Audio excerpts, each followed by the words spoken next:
గుంటూరు పశ్చిమ నియోజకవర్గ అభివృద్ధికి మరో మైలురాయి 3.40 కోట్ల పనులకు శంకుస్థాపన చేసిన ఎమ్మెల్యే గల్లా మాధవి. గుంటూరు పశ్చిమ నియోజకవర్గంలో అభివృద్ధి కార్యక్రమాలు వేగంగా ముందుకు సాగుతున్నాయి. సోమవారం 35వ డివిజన్లో సుమారు 3.40 కోట్ల విలువైన సీసీ రోడ్లు, డ్రైన్లు, కల్వాట్ల నిర్మాణ పనులకు ఎమ్మెల్యే గల్లా మాధవి శంకుస్థాపన చేశారు.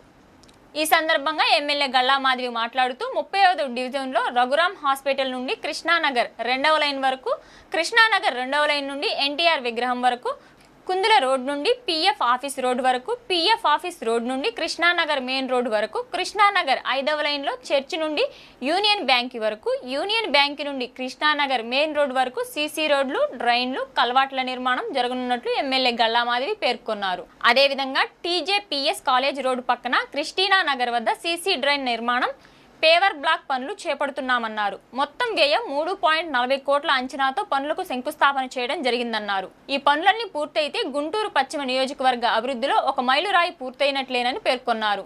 గతంలో కూడా రోడ్లు, డ్రైన్లు, శానిటేషన్, త్రాగునీరు వంటి మౌలిక సదుపాయాలే ప్రజలకు అత్యంత అవసరమని, వాటి కోసం నిరంతరం కృషి చేస్తానని, పనుల నాణ్యత విషయంలో కాంట్రాక్టులు ఎట్టి పరిస్థితుల్లోనూ రాజీ పడకూడదన్నారు. ఈ కార్యక్రమంలో మేయర్ కోవెలమూడి రవీంద్ర, కమిషనర్ పులి శ్రీనివాసరావు, కార్పొరేటర్ ఈరంటి వరప్రసాద్, జనసేన అధ్యక్షుడు బాబు, పాకాలపాటి శ్రీకాంత్ మరియు ఎన్డీఏ కూటమి నేతలు, కార్యకర్తలు పాల్గొన్నారు.